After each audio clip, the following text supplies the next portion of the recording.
How's that for a slice of fried gold? You think this is a fucking costume? This is a way of life. I'll be back. Just a flesh wound. I'm not gonna hurt you. I'm just gonna bash your brains. Take your stinking paws off me, you damn dirty ape! I'm sorry, Ben. I'm afraid I can't do that. It's alive! It's alive! It's alive! I guess everyone's entitled to one good scare.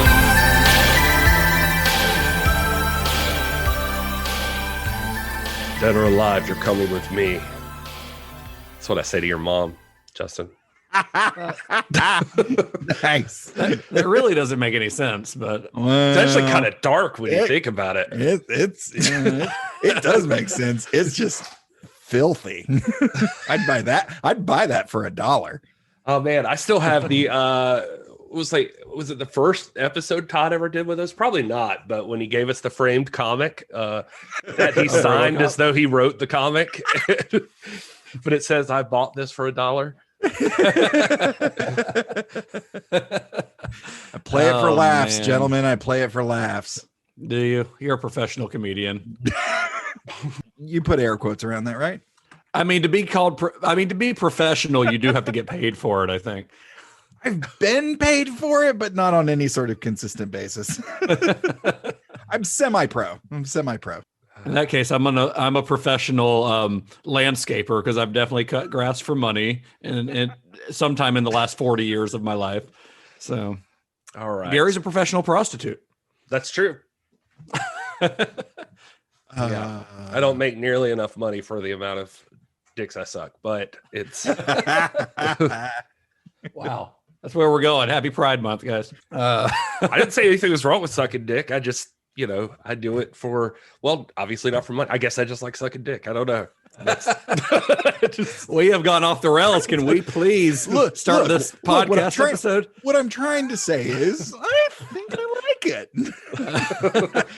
Well, hello and welcome to Cinema Shock, the podcast dedicated to exploring the stories behind your favorite cult and genre films. It's Pride Month, and you know what that means. Gary's discovering himself. Is this going to even drop on Pride Month? No, it's not. So It'll drop on July 1st, I think, actually. Okay. So, no, Pride Month is over. Anyway.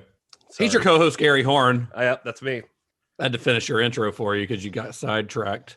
I'm your co-host, Justin Bishop, joined as always by our good friend, writer, comedian, ROBOCOP fan, apparently because he watched the remake. Instead of the original, Todd watched the remake. Yeah. I wasn't sure Todd what we were doing. Davis. I only watched the remake. I really thought Paul Verhoeven directed the remake. I'm sorry, I was confused. That's going to happen at one point during this podcast. Todd's going to watch the wrong movie. I guarantee it. If this podcast lasts long enough, Todd will watch the wrong movie one week. It's going to happen. I'm confident in that as well. Let's go ahead and start taking bets, fellas. Let's get some skin in this game. Oh man. So this is it. Our second episode rather of our Paul Verhoeven series. So yeah, when we last left Paul Verhoeven, he was abandoning his home country of the Netherlands.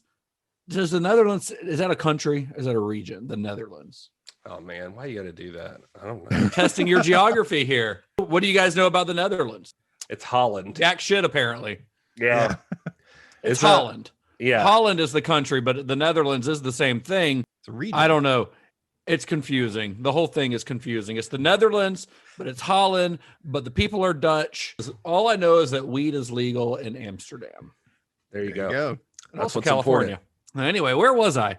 Paul Verhoeven was leaving the Netherlands to try his hand at filmmaking in America. So this is kind of recap for last episode, but he was frustrated with trying to secure financing for his films from a conservative Dutch government. And then he had his first American co-production turn into a major financial disaster. Verhoeven kind of felt the need to immerse himself in American culture if he was ever going to successfully create films for the American market. So he packs his bags, he boards a plane, and he plants his stakes in Hollywood. And then shortly after arriving in Hollywood, he had kind of his first break. He had the chance to direct an episode of an HBO TV series called The Hitchhiker. The Hitchhiker was this horror anthology series that ran for 6 seasons from 1983 to 1991.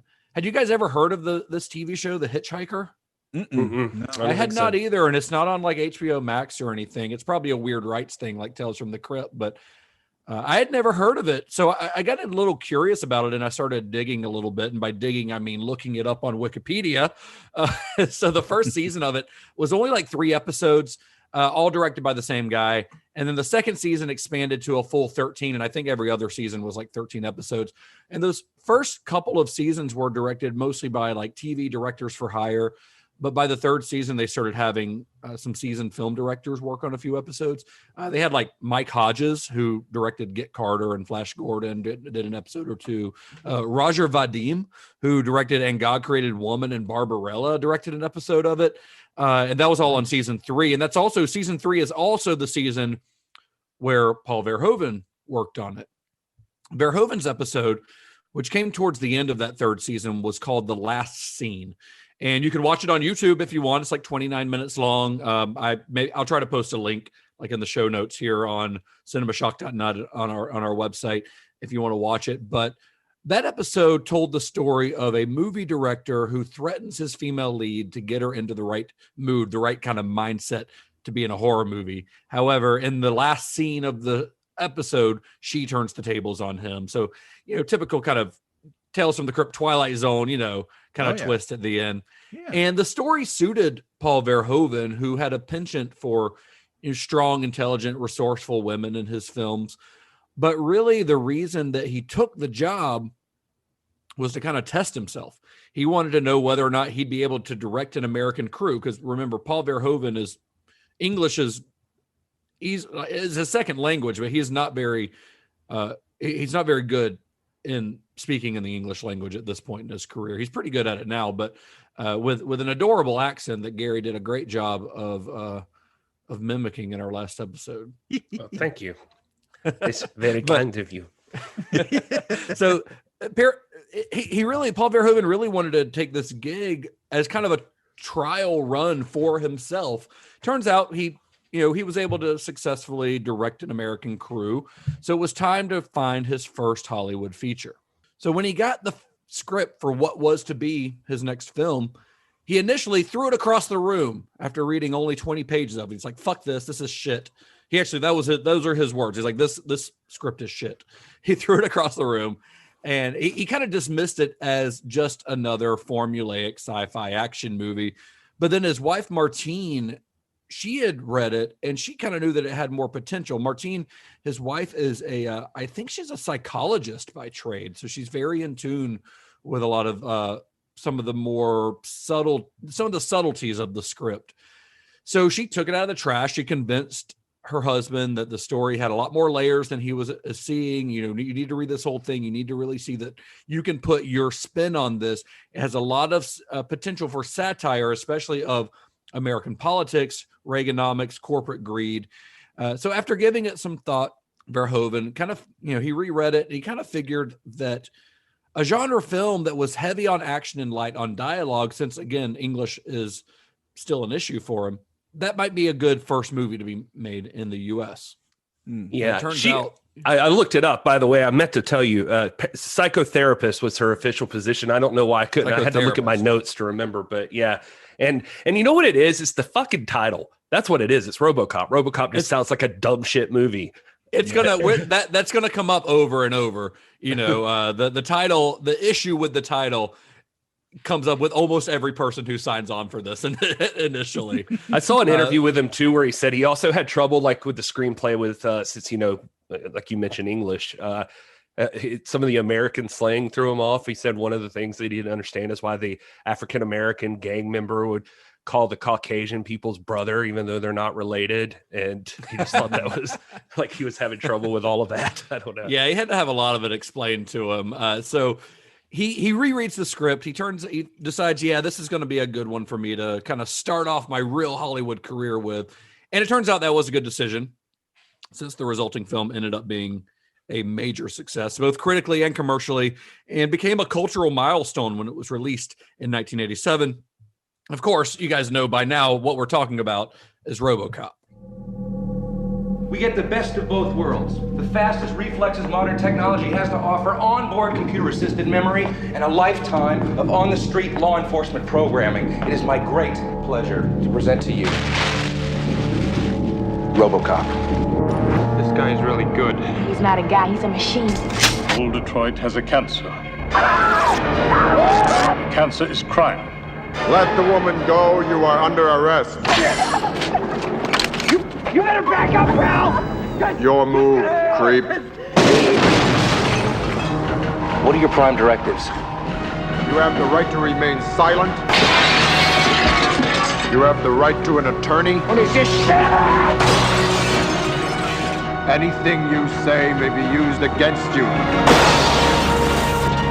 He's a cyborg, you idiot! He recorded every word you said. You're dead. We killed you! His memory's admissible as evidence. You're gonna have to kill it. ROBOCOP, the future of law enforcement. So before we That song gets me crunk. before we like get It's good. It's good music. it's a great score. It really is. But before we get into the background on this, I wanted to acknowledge my sources like I did last week. One of them, again, was Paul Verhoeven by Douglas Kesey. That gave us a lot of background last week, a little bit this week. But I read a few other articles. There was the oral history, ROBOCOP, the oral history. There was an Esquire magazine written by Simon Abrams. And then there are quite a few articles. I won't run them all down, but I'll put them in the show notes on our website where you can read them online. But there's a lot of articles in Cinefantastique magazine and Starlog magazine. There was an entire issue of Cinefantastique dedicated to ROBOCOP. Nice. So there was a lot of very cool information in those that unfortunately they're very out of print and are quite pricey if you want to buy them online. But luckily people have scanned them and put them on archive.org so you can find them. So I'll link to those on if you go to our website so that you can read everything about it. But I just wanted to acknowledge those because I think it's good to kind of give props to the people who did the real research. And I just kind of cobbled all together all of their ideas into what's become this episode. That's pretty much our show. That's what happens. That's pretty much what we do. Yeah. So I've been kind of bad about acknowledging the sources in the past.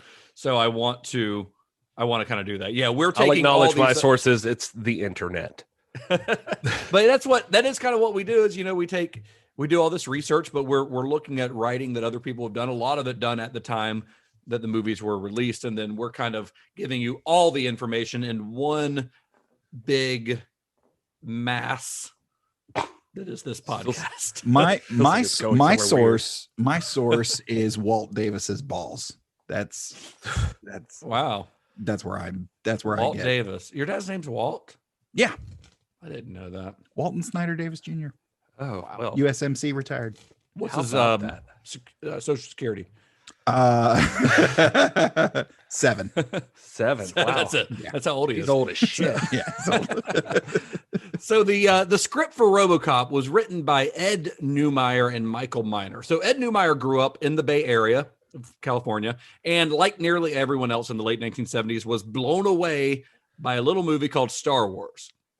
And he was especially inspired by the film's success because, for the same reasons as everyone else, but also because he and George Lucas lived in the same area. Like they were neighbors, essentially. He didn't know George Lucas, but they grew up in the same area. So the fact that Lucas had this huge vision and was able to go out and make it, he kind of got inspired by that and thought, I can do the same thing. So he makes his way to Los Angeles to get his career in Hollywood started and kind of began at the bottom rungs of the Hollywood corporate ladder.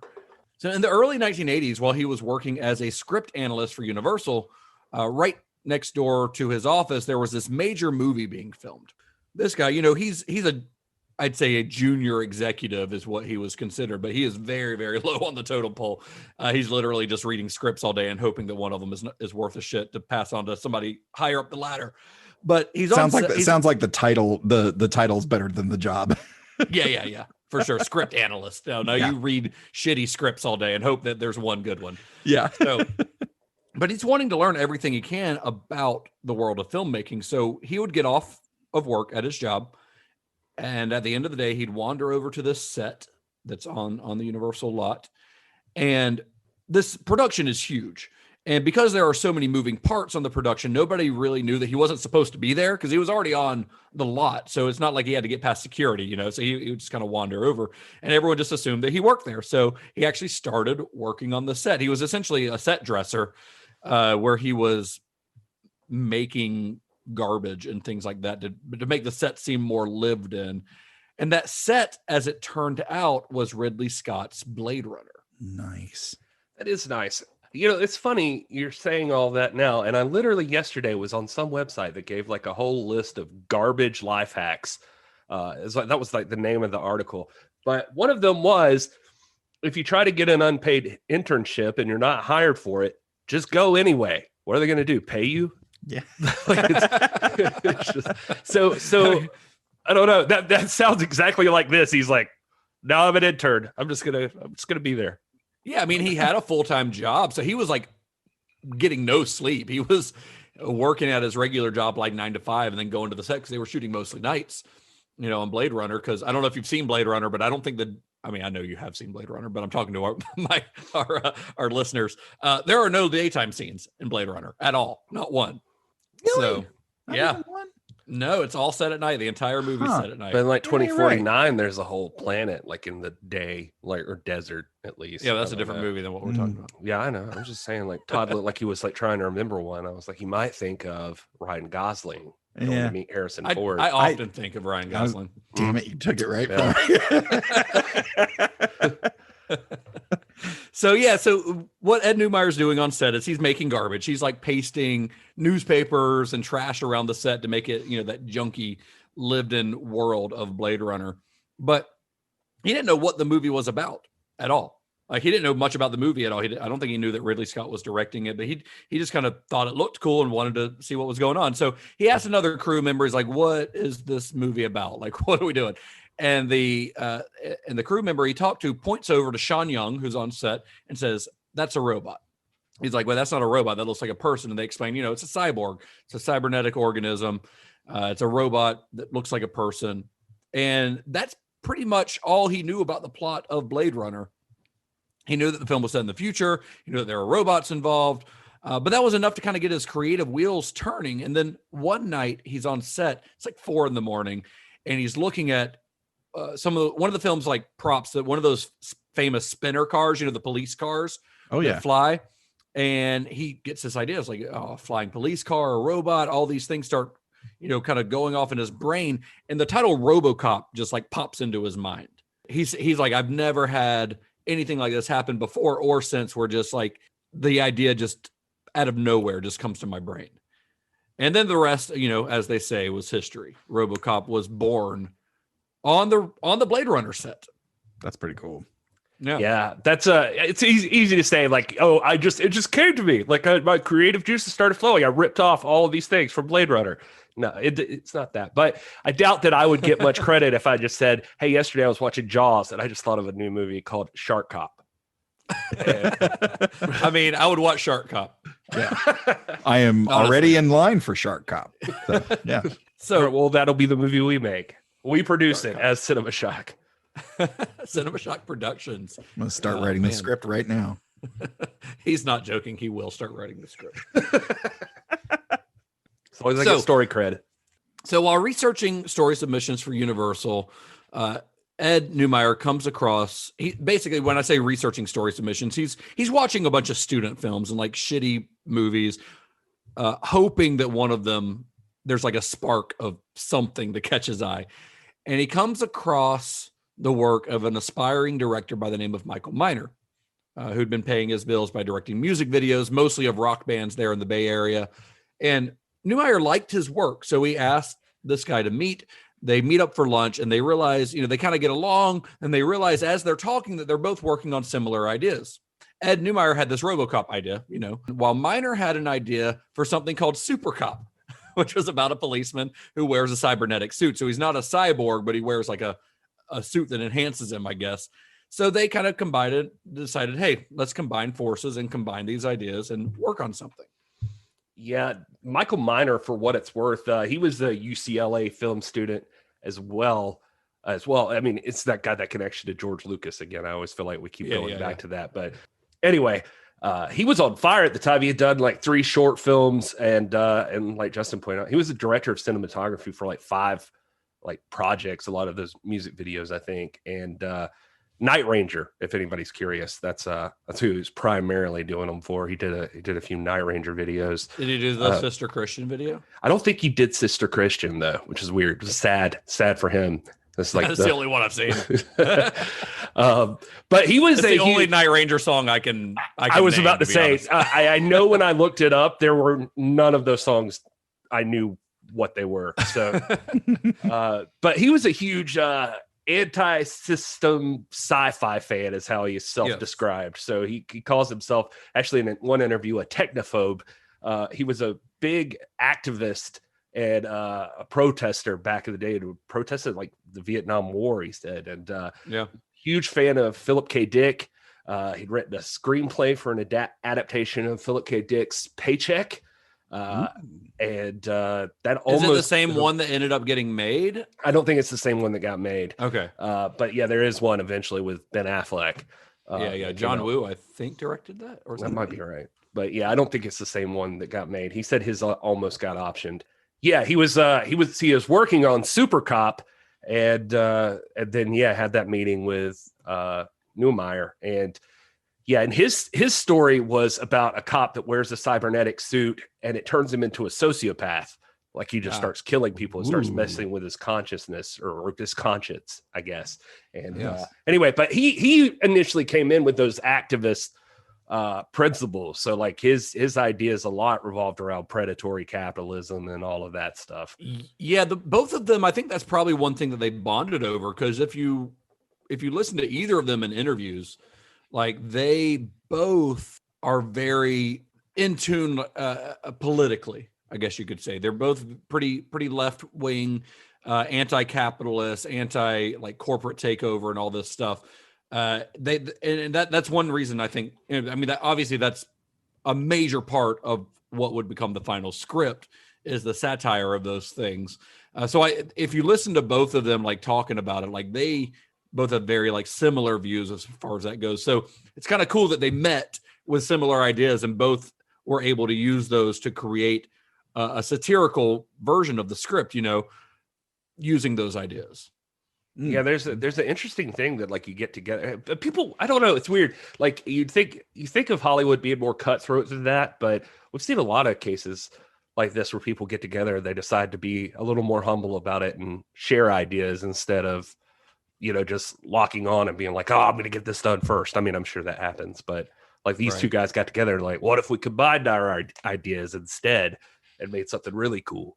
The two of them hit it off. They start passing ideas back and forth.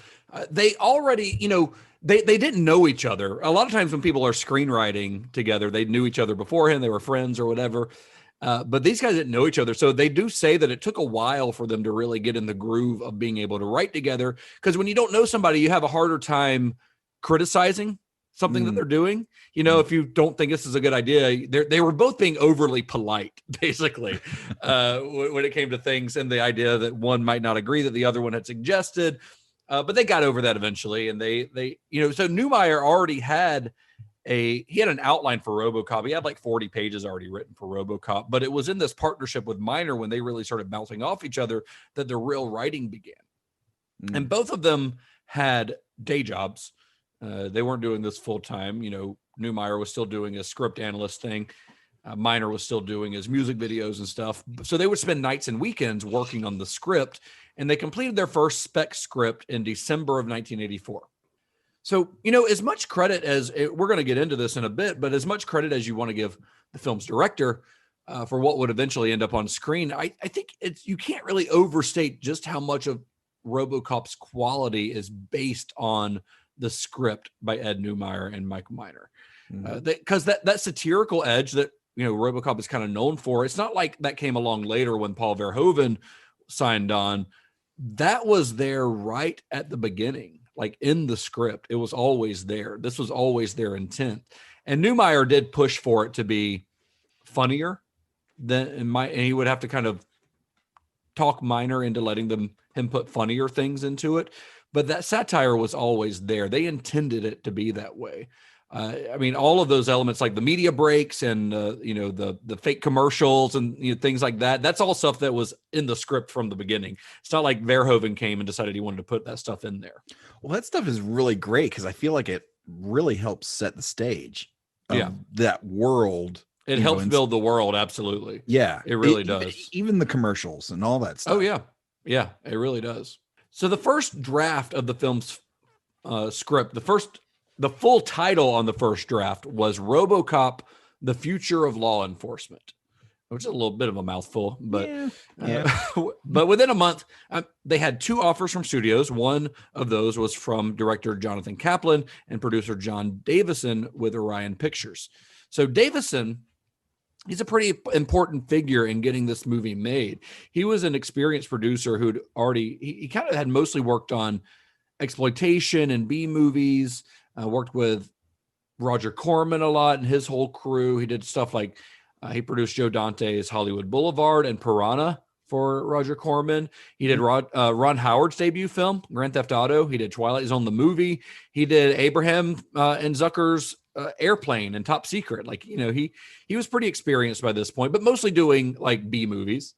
The reason that those previous credits are significant is because Davison had all these contacts with puppeteers and animators and practical effects designers that would prove to be invaluable to Paul Verhoeven once he signed on, because he had never worked on a project of this sort. I mean, we talked about some of his previous movies last episode. None of those were like special effects heavy. So it was important to already have those connections in place. And John Davison brought that along. He brought that to the table. So Jonathan Kaplan, the director who had signed on with Davison, he ended up leaving the project. He wanted to pursue a movie called Project X, which came out in 1987. And it took another like 6 months for Orion to find a proper replacement. And the directing gig was offered to David Cronenberg, Alex Cox, Monty Hellman, but a lot of potential directors turned it down as soon as they saw the title ROBOCOP. It's kind of what Gary said earlier. A lot of people turned this down as soon as they saw the title ROBOCOP because they thought it sounded dumb. Cronenberg's funny because you could totally see Cronenberg doing this movie. Yeah. Oh, yeah. Yeah. Definitely. I was going to say, it does sound very B movie. Yeah. I mean, Cronenberg's not a B movie. Oh, sorry. I'm thinking of, the Toxic Avenger dude. Lloyd Kaufman. Yeah. Yeah. No, I was thinking Cronenberg for like body horror. Body horror, which ROBOCOP absolutely is body horror. I mean, the creation of ROBOCOP himself, plus stuff like the guy who gets splattered on the car. Right. But Monty Hellman would actually end up coming onto the project to direct some second unit stuff. So he did work on the film, but he wasn't the main director. And Miner himself actually wanted to direct it. He's like, hey, I can do this. But Orion didn't want to trust an expensive production with a first-time director, which is understandable. And it was Orion executive Barbara Boyle who actually suggested Verhoeven because they had worked together on Flesh and Blood. And after initially rejecting it, as we discussed at the top of the show, Verhoeven reconsidered and accepted the job as the director of ROBOCOP. Yeah, and the writers, when I was watching the commentaries and stuff, they constantly talk about how nice of a stroke of luck it was that Martine, Verhoeven's wife, influenced him to take the script back. And they also talk about everybody was happy to be at Orion too. That was like a big part of it, that they're very actor and writer and director friendly. Like they're willing to let you try to flesh things out as you're going along. And because they said that they went through like several drafts, but everybody was like pretty understanding. That they wrote a second draft, got some notes from Orion, wrote a third draft, and when Verhoeven came on, they did like a fourth draft. And with Verhoeven's draft, he actually asked them, I think, to take out some of the satire or some of the funny jokes and stuff, didn't he? Well, I at least know one big thing they mentioned was the family. Like he wanted Murphy to be like a swinging bachelor or something like that instead of the family thing. And that was just his Dutch sensibilities. Miner actually is the one who convinced him. But when they were doing the fifth draft, that he's like, look, in America, like the family is a big thing. That's going to be play huge here. Like the movies he referenced, he says, were like E.T. and Amityville and stuff like that. That it's like the horror of the family or dealing with the family trauma and stuff like that. Yeah, I know Verhoeven at one point, after making some suggestions, and they rewrote the script based on those suggestions, he read it and he's like, "Nah, this is shit. Go back to the previous one. I was wrong. You guys were right." Yeah, and it's funny. He's Miner, like I said, he was very much an activist, but he talks a lot about, they were trying to balance like being too satire heavy or for instance, one thing he talks about is like the gang in this movie. He says, obviously, if you wanted to play it deeper, there are sociological reasons that like a gang would form or what, behind all of this and why crime happens and yada, yada, yada. He said, but the gangs are definitely very much the part that they're all tropes. And he says, but at a certain point, I think his quote was something like that. At a certain point, you have to be like, all right, it's like curly fries or onion rings. We got to give some people what they want here. Yeah. And, yeah. But they got to keep it, like the stuff that they really cared about. And then, the quest for finding identity was a big part of it. They said that they were focusing on along the way. And even a big thing with Miner and I forgot his name, Neumeier. There it is. Nuremberg? I don't know why that came to my head, but what? I'm switching my name. The city in Germany? Is that what it was? I just yeah. Oh man, I guess like the Nuremberg trials. Have you heard of World War II, Gary? Check that. I'm not changing my name. Anyway, what I was trying to get to is they were talking about objective and subjective violence that they thought hadn't been tackled a lot. That like subjective violence was more about somebody hurts you and you respond, you attack back and your emotions and stuff like that. But objective would be like war and the predatory capitalism thing we talked about, just like the stuff that goes on that causes violence, but in a more objective way. And anyway, they thought that combining the gangs with the corporation allowed them to tackle both things. And it'd be really cool because I don't know, for Miner, he talks about RoboCop having that mask. He felt like it made him more of an avatar for the people, that like you could put yourself in the suit, and you could be the person striking back. Mm. So with a director on board, it was time to find someone to put into the RoboCop suit.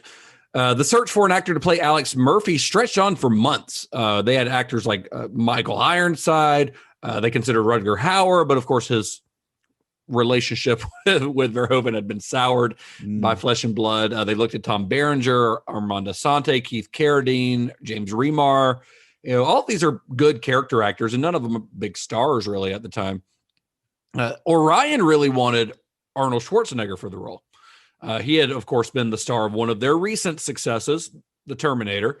But it was decided that someone of his size wouldn't be believable in the costume, because they thought that like once you put a guy the size of Schwarzenegger into this bulky RoboCop suit, he would end up looking like the Michelin Man.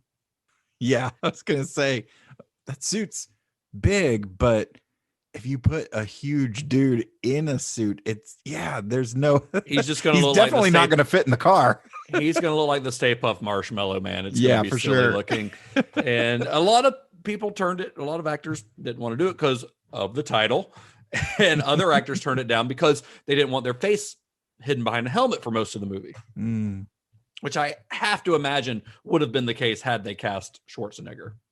I have to imagine he would not have allowed that. Yeah, I was going to say the same thing. I can't imagine him just being okay with his face being covered most of the movie. And his muscles. Well, yeah, you got to show off them, them pipes. They would have kept that arm. Yeah, just the one. So according to Davison, the only person who they came across who they thought would work for the role, who actually wanted to be in the film, was Peter Weller. And Peter Weller came with a couple of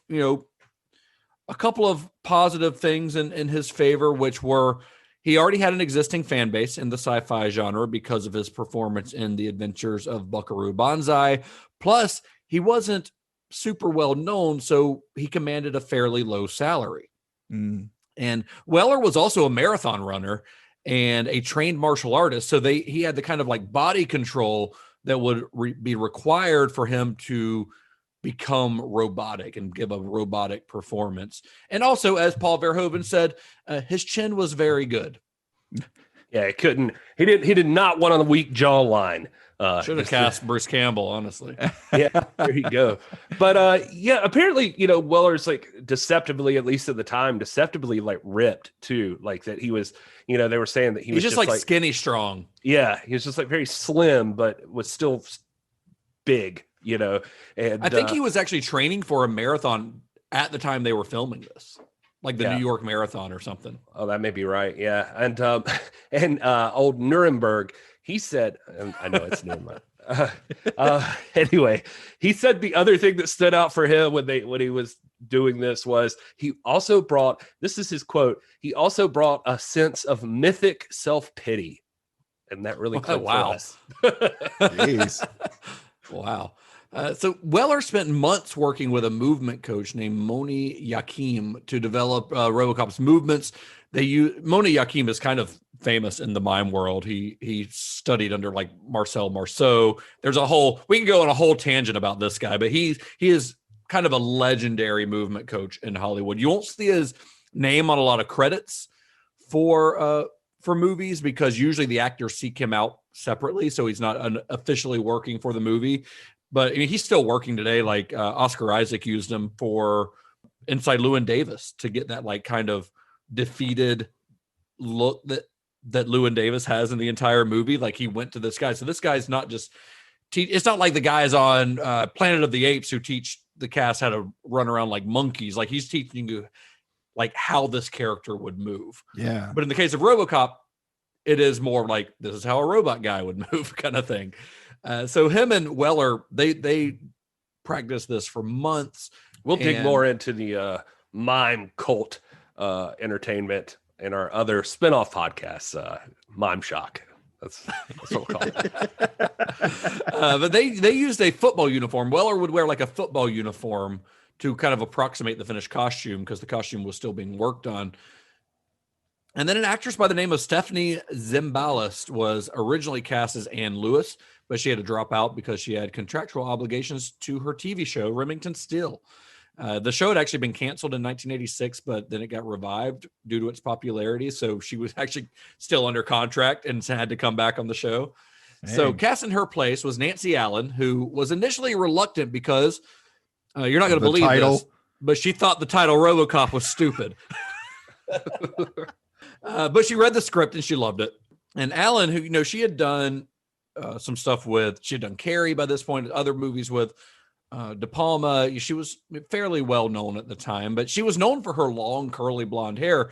And she was asked to cut her hair short because Verhoeven didn't want her character to be sexualized in the script or in the film.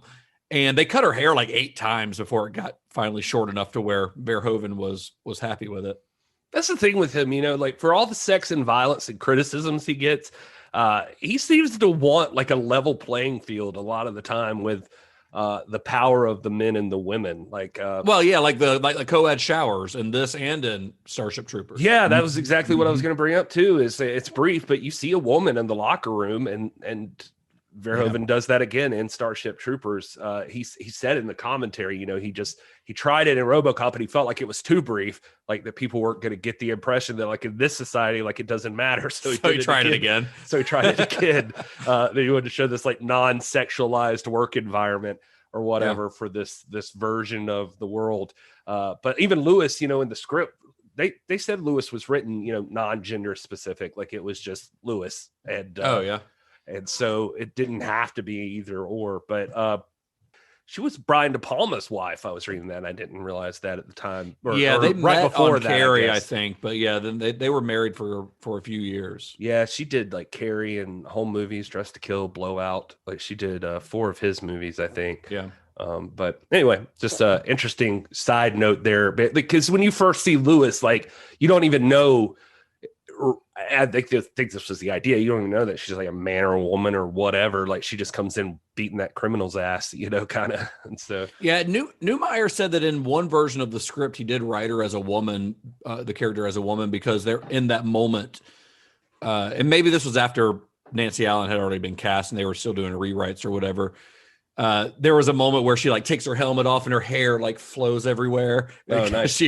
And he's like, "No, that's cheesy." And he took it out. Yeah, well, at some point they decided that like if she's a hot woman with big boobs or something, like it immediately becomes like a sexual thing between her and RoboCop or whatever. Yeah, that's actually very unusual for a movie at this time, especially like an action movie, for there not to be some sort of romance between her and Murphy. And there's not. I mean, they're just partners. And she's usually body armor half the time. So like even like her chest is covered, like all of that. Like she's just, I mean, and Murphy's a happily married man. And, there's never anything like that. I like that about it. I like that, hey, these guys can be partners without wanting to fuck each other all the time.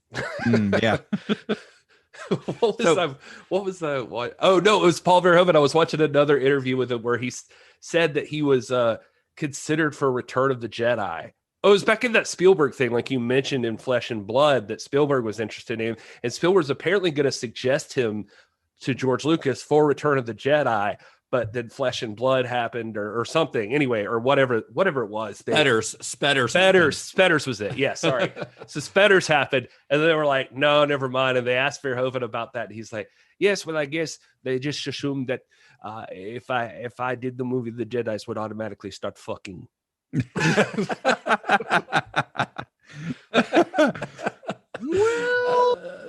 So cast as the film's main bad guy was Kurtwood Smith, or as Todd likes to call him, that guy from that 70s show. I think it's how you referred to him on our last episode. We all know. I really? Oh my god! You said, or you called him that 70s show guy. That's Mr. Foreman. Eric Foreman. Yeah.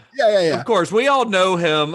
He's best known now as Red Foreman on that 70s show. He was on that show for 8 years. But in the mid-1980s, Kurtwood Smith was a relative unknown. And prior to RoboCop, he had done some television work, mostly those like one-episode guest appearances, here and there. And he had some minor film roles, but nothing significant. The only significant role he'd had was in 1984's Flashpoint, but that film was a box office bomb, so it didn't really help his career at all.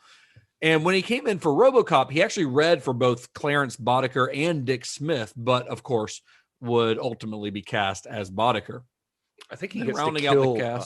I think he gets to kill Miguel Ferrer in Flashpoint too, if I'm not mistaken. Is Miguel Ferrer in that one too? Yeah, but awesome. I just wanted to say Miguel Ferrer is great. By the way, oh yeah, he is. So good. I just wanted to say Kurtwood Smith is a fantastic villain. Well, Clarence Boddicker is a fantastic villain, and you could see like how much thought, like when you listen to interviews with Kurtwood, like about how much thought he put into wanting him to be more of a revolutionary than a bruiser, and it's more creepy if he's smart, and you could see that with like Clarence Boddicker, and it's funny, like everybody that you hear talk about him on the from the cast in this movie, it's like he's the nicest guy in the world, but then when he's doing that role, he becomes a complete psychopath, utter slime. Yeah, I actually, my coworker, she's 20 and of course has never heard of this movie, and I was like, you got to see this, if nothing else, for Kurtwood Smith playing Clarence Boddicker, who is absolute slime, and it's actually a lot of fun. In one of the interviews, he had a quote. It was just like, "I love playing villains. When you're a bad guy, you get to do so many real nasty things. It's so much fun." He's like wringing his hands, just like he's happy about it. But like one of the ideas, for instance, like he just was blowing everybody away to be like real friendly, but then like there's a scene where he's in the police station where he's getting booked and he, spits on the paper or whatever. Supposedly, like that whole scene was just like he was supposed to go up and just say, like, give me my fucking phone call. But he said he talked to Paul Verhoeven, and Verhoeven was like, he's like, what if my mouth is bloody and there's spit blood on there? Like, why don't you just give me my fucking phone call? And he said that Verhoeven was just like grinning. It was like, you want the spit blood? Oh, yes, I'm a fan of this. Yeah, Verhoeven allowed the actors to do a lot of improvisation. He's a lot of the actors really like they kind of praise him for that he was very open to ideas, because later on, Kurtwood Smith, when he's talking to Dick Smith's secretary, and he puts the gum on the sign, like that was like an improv as well. That he's like, I don't know why I did it. It just seemed like a thing that Boddicker's an asshole, so it just seemed like a shitty thing he would do. I think that was his wife also cast as the secretary, right? Yep. Oh, is that his wife? Which makes that scene hilarious. Yeah. Because you got to wonder how many times he did that around the house. Just studying for the role, honey. Yeah, come on. And then rounding out the cast, you had Ronnie Cox as Dick Smith, who was actually cast against type in this. He'd always played kind of like nice guy roles, but after this, and then Dick Jones. Then Dick. Oh, did I say Dick Smith? I said Dick Smith. It's Dick Jones. Dick Jones. You're somewhat of a Dick Smith, but that has nothing to do with this. So Ronnie Cox is Dick Jones, but yeah, he was also a villain in Total Recall. And between those two films, he kind of became one of the more like sought after villain character actors of the 80s and 90s. So then he had Miguel Ferrer as Bob Morton, Halloween 3's Dan O'Hurley as the old man. Yeah. Or I think he was also one of the iguana guys in The Last Starfighter, right? That's nice. That is correct. Yeah. Yes. Also Ray Wise. Don't forget Ray Wise. There's two Twin Peaks alums in this because Miguel Ferrer and Ray Wise are both Twin Peaks guys. That's true. true. There's a lot of Star Trek alum in this. Oh yeah. I was bunch of Star Trek guys in this. Well, hold on a second, because all right. Well, so I mean, do you want to wait? Is this something you're saving? I had something for it. Just a second. I was just gonna, without getting ahead of myself, I was gonna say Ronnie Cox was famous for Deliverance, and lots of character roles in the show. Like he was in the show Spencer, and he's also like a good dude. So he seems to really relish being a dickhead in this movie. When he's playing Dick Jones. So also interesting fact. I mean, it's Ronnie Cox and he's playing Dick. So I love that about him. But yeah, I saw a quote with him. He said, "The fun for me is playing characters. Not that I would ever turn down superstardom, but I would only use stardom as a way to get access to really great roles. I want to play everything." And so you can tell he's just one of those guys that's born to be like a character actor kind of guy. And then I was going to say, so he was Captain Edward Jellicoe. Yep. In Star Trek: The Next Generation. Okay. And besides Patrick Stewart and Jonathan Frakes, this is a stupid fun fact that I saw, was he's the only one to ever do a captain's log entry in the entire run of that series. So interesting. Mm-hmm. But yeah, Miguel Ferrer this was his biggest role at the time. He'd done a lot of TV and small stuff, but before this, his first major role arguably he was unnamed, I think, but he played a first officer with some lines in Star Trek III, The Search for Spock. Mm-hmm. And Kurtwood Smith is the Federation president in Star Trek VI. Yep. Todd, am I still in your thunder? Did you have all these? No, go for it. You've got them. Go for it, man. Kurtwood Smith's also in Deep Space Nine and Voyager. And I think he does a different voice characters in Lower Decks too. Yeah, he did a voice for Lower Decks. Who's played the most? Who has played from this cast? No. Who, just in general? I'm just curious if you guys know this bit of trivia, because I don't. We literally just talked about it, didn't we, Todd? It wasn't. Remember, it was in the one episode we recorded. What actor has played more different characters than anyone else in this the guy Star had Trek? played like Jeffrey 12. Combs. Jeffrey Combs was up right there, but it's not him. It's actually somebody else. Now I forgot. Yeah, I forgot the guy's name, but he had played there's like 12. there's like 2 or 3 that are in double digits, and of course Jeffrey Combs is one of them. But like there's 2 others. So yeah, I mean Star Trek's famous for those big ensemble of character actors. So yeah. I mean, Ray Wise is actually in Next Generation and Voyager. Is he really?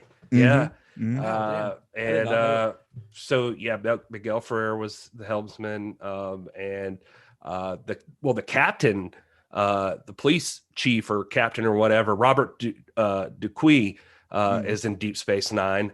I think I want to say he's a Klingon or something in there. Peter Weller is in Star Trek Enterprise and Star Trek Into Darkness as the he's the. I remember in Into Darkness, he's on Enterprise as well, huh? Yeah, he's apparently in an episode of Enterprise. Also, interestingly enough, RoboCop, his rules are called Prime Directives, so I have no idea if that's connected, but there's that too. For more Star Trek goodness, subscribe to Computer Resume Podcast. Yeah, Your host, apparently, Mr. Todd A. Davis. Apparently, it's a rite of passage to be an actor that we give a shit about, that you go on Star Trek at some point. Miguel Ferrer actually came in to read for a member of the gang, but then he read the stuff and wanted Bob Morton, and he asked to read for Bob Morton, said that he thought that was the most interesting part. And he said the casting director was like, well, yeah, I mean, I guess she's like, I didn't have you pegged for that, but sure, maybe. And he said that like weeks went by and he finally got called back. He thought it was just over, and he got called in, and then he read for Bob Morton. They were like, oh yeah, that's it. And and the bathroom scene with Dick Jones, there's the hair rubbing scene. Where Dick Jones like runs his head. Anyway, they had like a fun story about that like that was just those two actors where they were just talking. They're like, how can we make this weirder? Like, just like having just like brush your hair and then grab you by the hair, make it.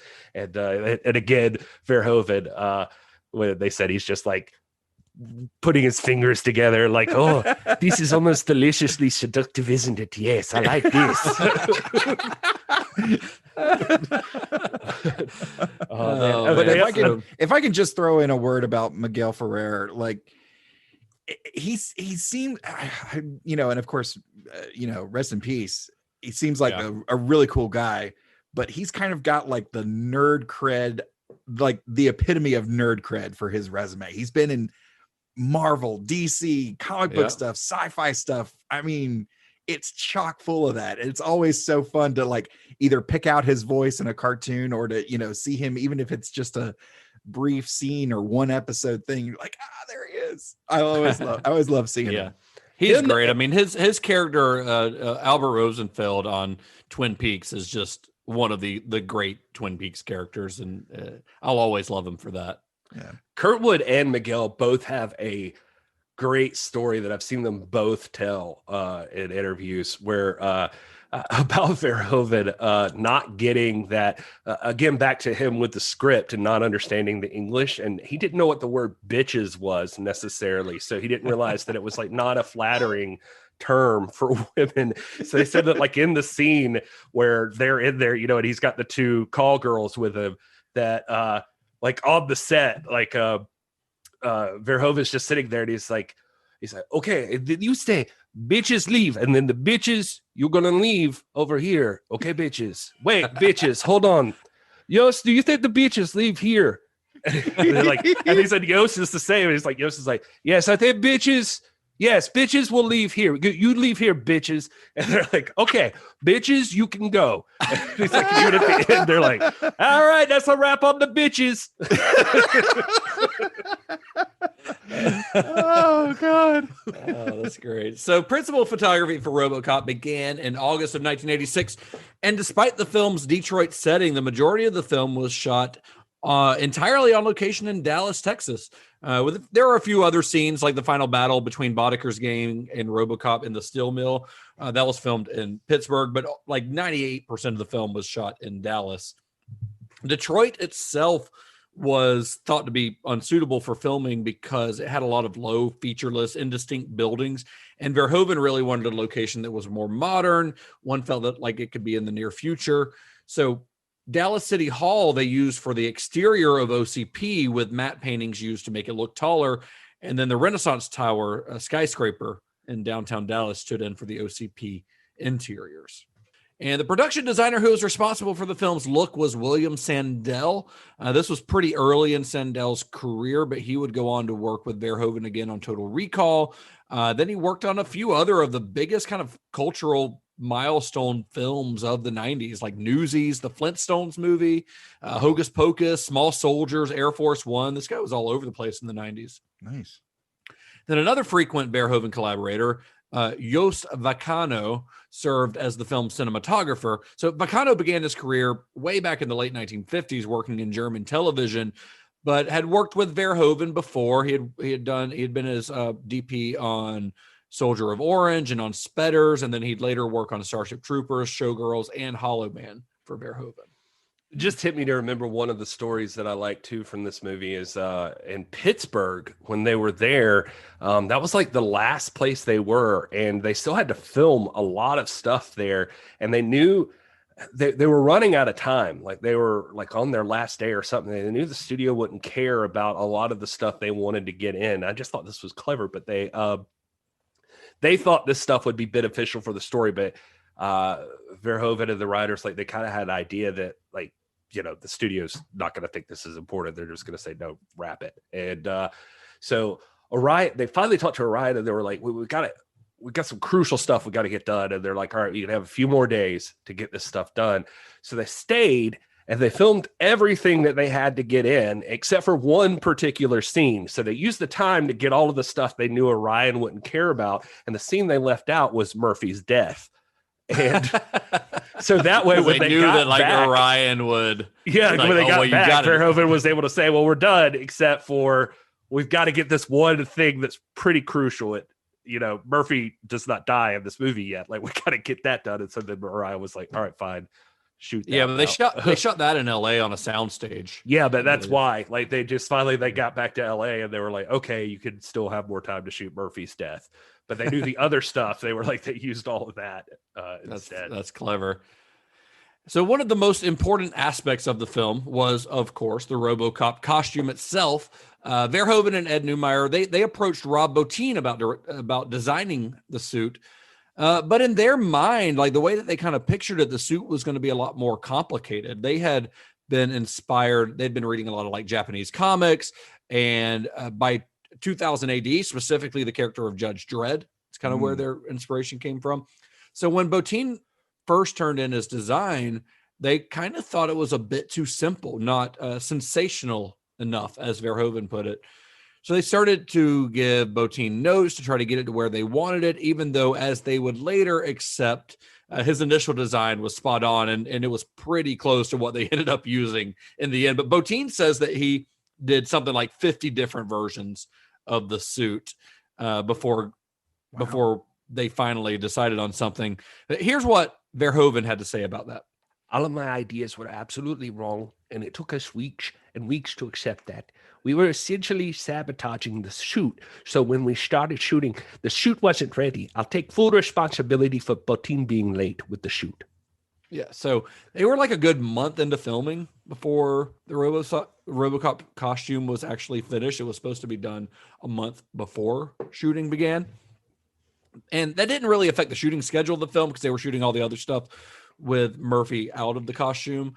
But it did deny Peter Weller the month of rehearsals and the costume that he had been expecting. So as we mentioned before, he had trained with Moni Yakim using football pads to kind of approximate the suit. But the final suit was a lot more cumbersome than football pads and it required some additional practice. So Peter Weller got really frustrated with it. He was like, it was uncomfortable. He couldn't move the way he thought he'd be able to in it. He had trouble seeing out of the thin visor on the helmet, and he had trouble grabbing things while wearing the gloves. It took them a couple of hours to put the costume on him, and then he reportedly lost several pounds just due to fluid loss from sweating in the thing so much. As they go along, they get better at applying all this stuff or like getting it on there. But that first time, at least, I know I saw in the I want to say it was the commentary that Verhoeven said it took 11 hours to get that suit on him and to get him made up. And the first scene that he did was the one where he first comes out, like where you first kind of see him and the captain's throwing the keys and he catches the keys. And he said it was just like the most frustrating scene to shoot too, because he catches those keys, but those gloves are like rubber. And so the keys just kept bouncing off of his hand. And so like it took take after take after take after take. So Weller was so frustrated with it that it actually caused a major rift between him and Verhoeven, to the point where, because of their fights, producers shut down the production for 2 days and then fired Peter Weller. So, and they reportedly nearly hired Lance Henriksen as a replacement, but the suit had been made specifically for Peter Weller. It had been made to fit his body. So they kind of had to get Peter Weller and Paul Verhoeven to make up. And these fights with Weller might have been what led Verhoeven to kind of getting this reputation for being verbally aggressive and antisocial on set. But according to other actors, though, that just wasn't the case. There were reports of that, but both Kurtwood Smith and Nancy Allen spoke very highly of Verhoeven. Allen said he would only yell when he was getting impatient about the speed of filming, like, why are we not shooting? But that was towards the crew necessarily and not towards the actors themselves. We brought up Rob Bottin. We kind of breezed over that, but we brought up Rob Bottin, it seems like several times on this podcast, although I think this is the first movie we've talked about where he's officially been a part of the crew. When we did Dante, I think he was on Piranha. Like he was there. That was on the old show. I mean, on this show. Oh, Jesus. You're right. That wasn't the show. I'm getting confused. I apologize. Yeah, so this is the first one on Cinema Shock that we've talked about with where Rob Bottin, he's helped out other, like when we talked about Creep Show, for instance, Tom Savini called Rob Bottin up to get some advice on how to create Fluffy, but this is the first one where he's actually been credited. But there's a reason that his name keeps coming up, and it's because he's one of the best special effects artists in the history of film. Nice. So on this movie in particular, in addition to designing and creating the RoboCop suit, Bottin was also responsible for the film's special makeup effects. One of the most complex of, there's a lot. So one of the most complex scenes, effect scenes in the film is the death of Murphy. Gary mentioned earlier that it was filmed in California. They have filmed it actually not on I said a sound stage, I think before, but it was actually an abandoned auto assembly plant in Long Beach. But they built a raised stage that allowed operators to control the effects from below. So it's kind of that old gag that that Savini used a lot, where Peter Weller's head's coming out of a hole, and they've got this fake body built on. Yeah. And then they would, as the arm gets or the hand gets shot, it would blow up or whatever, and the arm would fly off. Somebody would pull it from offset. Yeah. But for the moment where Murphy gets shot in the head, it was a great shot, I think. Bottin created this detailed animatronic replica of Peter Weller's upper body that was controlled by 4 puppeteers. So the head was foam latex. It was a mold of Peter Weller's face placed over a fiberglass skull that contained a squib that could be triggered in sync with Kurtwood Smith's gun going off. Wow. And it's so well done. Like the way the camera pulls around it, I think it's one of the cooler effects in the film that you kind of take it for granted these days, I think. But if you watch it with that in mind, you're like, man, that's pretty rad, because you see him screaming. So they had to make this like a really detailed face. Yeah. Yeah. And then it pans around, then you see the whole burst out of the back of his head. It's really a really great moment, a really great effect, I think. Yeah. And for him, and it's so eerie too, when he's dead, but his head just hits the ground with eyes wide open and, just the gaping bullet hole. The hole in his forehead. Yeah. Yeah. Well, I was watching this with the wife, and mentioned to her that, I remembered when I was a kid, when this movie would I think my parents had rented it or something. I don't remember how I was watching it. For some reason I was in the room, because I'm sure we'll get into this, but let's not pretend like kids were not included in the advertising for this film. But I remember this being one of the scenes in movies where I was like taken out of the room, or like, you got to go somewhere else, or you can't see this, or we got to fast forward through it. It was like, I could not watch Murphy get killed. I didn't see that scene until I was like way later on. It's a rough scene, and it's purposely designed to be very hard to watch, I think. Yeah. And anytime that you read about RoboCop, if you start like reading about people's analysis of it or whatever, one thing you see pop up a lot is the supposed Christ allegory. Mm-hmm. And this is the scene where that idea sort of begins. This is the crucifixion scene, because this movie is about this guy who gets crucified. He's gone. His family and friends are going on without him. Then he comes back as like a savior, right? And there's a moment in this scene where he's on the ground and he's basically in a crucifixion pose with his arms out. And later on in the movie, you see him quote unquote walk on water when he's going after Boddicker. It's really just walking across shallow water, but it's designed to look like he's walking on water.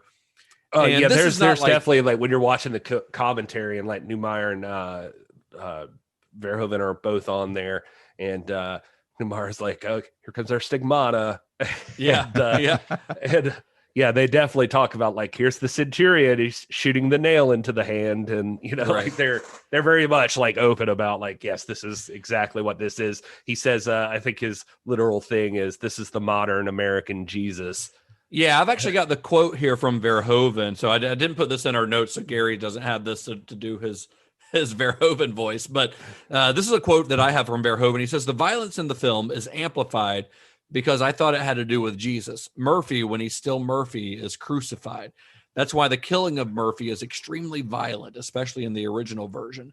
I thought I could move from there into his resurrection. RoboCop's an American Jesus."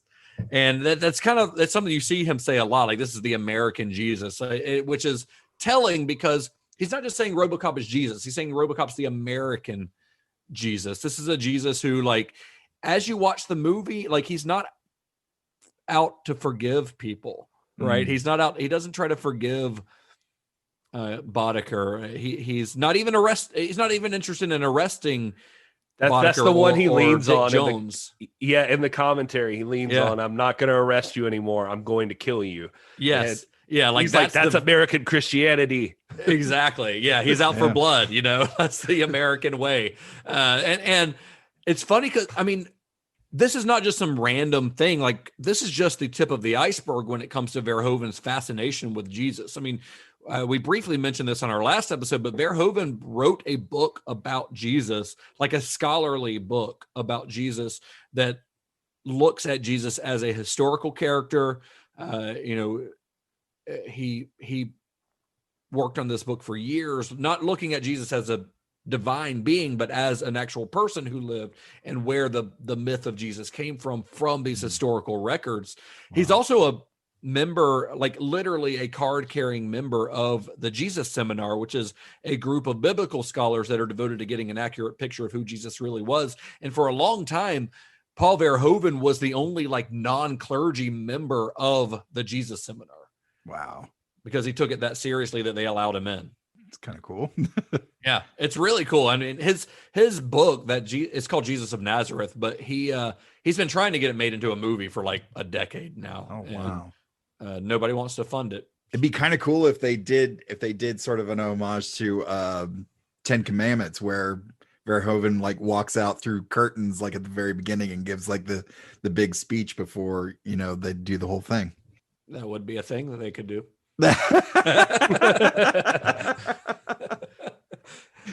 Jesus is not in the Ten Commandments. No, I'm just saying it's another religious movie, but they did a lot of research for 10 Commandments, and I got the Blu-ray version years ago, but really dove into like the whole thing of Cecil B. DeMille's portrayal of Moses and the events of his life, the events of the Exodus, and it's in hearing you give us the information about Verhoeven and his study of Jesus. It'd be kind of cool if they did make this into a movie, if it was kind of similar in structure to Cecil B. DeMille's 10 Yeah, I mean, I'd almost rather see it as like a documentary, honestly. Not that Verhoeven's, I mean, he's done documentary very, very early in his career, but he's not a documentary filmmaker, but I feel like it lends itself more to the documentary. Right. The kind of structure. Sure. So another fan favorite effect in RoboCop is, my personal favorite probably is Emil's melting mutation. It's so good. It's so memorable. It was inspired by the 1977 film, The Incredible Melting Man. That's where Rob Bottin kind of got the idea for the design. Whoa. And he designed Emil's prosthetics, and then he built them out of foam latex. But each piece was kind of painted differently to emphasize just how quickly Emil was deteriorating. And for the scene where he actually gets hit, like the prosthetics were applied to an articulated dummy, and they loosened the head so that it would fly off. But then when it rolls over the hood of the car, that was just like a happy accident that it happened to roll that way. It was supposed to come off, but not necessarily like that. And then they completed the effect by showing his liquefied body, which was made of raw chicken, soup, and gravy, washing over the windshield of the car. It's a great moment of editing and effects like coming together, and it's super gross. And I love when Ray Weiss comes up to him. He's like, "Get off me, man!" Like, who wouldn't so have that? gross. That lip hanging so off. gross, And yeah. he's got the thumb with like the nail still attached to bone or something, and like the thumb's like pulling It's away. really gross. That's Paul McCrane. He was he's a character actor too. Like, and I mean, all these guys are really, and he I actually know him more from, I used to watch the show ER, and he was like a big role in ER. Oh, really? But that's where he was. But yeah, this was the scene where when they were shooting this, or when they would play it later, it got the most cheers from the audience, like the most laughter and applause and like excitement. People loved it. And the MPAA wanted to take that out. They were like, "That's too much. You got to get rid of that." And it was actually the time they said that, like, Orion, like even the executives there came to bat for them. And we're like, yeah, you're not taking out like the scene that gets the most reaction in this movie. Like, you can't remove that. Well, of course, we can't talk about the effects of RoboCop without discussing the ED 209. What's that stand for? Enforcement droid. Enforcement droid 209. So Phil Tippett, who's another legendary effects artist, was responsible for the preliminary sketches of the ED 209. You guys know Phil Tippett, right? He worked on, he won an Oscar for Star Wars, or he did the AT-ATs and all that stuff. Oh yeah. But it was so he worked on this, and it was actually a designer named Craig Davies who designed the full scale model of ED 209. So the fully articulated fiberglass model of ED 209, which is the one they use when he's not moving, it took 4 months to build at a cost of $25,000. It stood 7 feet tall and weighed almost 500 pounds. Obviously, they can only really use that in scenes where it's not moving. It's not like an animatronic or anything. It's just essentially a statue that they can move around. You see, but for scenes, you see stuff like that all the time now at cosplay at different conventions. Well, yeah, for real. But for scenes where ED 209 moves, they use stop motion animation, and Phil Tippett was the lead animator on that. But it was Craig Davies who spent an additional 4 months creating two 12-inch replicas of the ED 209 for the animated sequences. Yeah, Phil Tippett, I was about to say, no, we've talked about it, but it was the old show. He did Piranha, like he was on Piranha, and he was on he was considered for Jurassic Park, or like he did work on Jurassic Park, and then they replaced his work with Stan Winston. But right.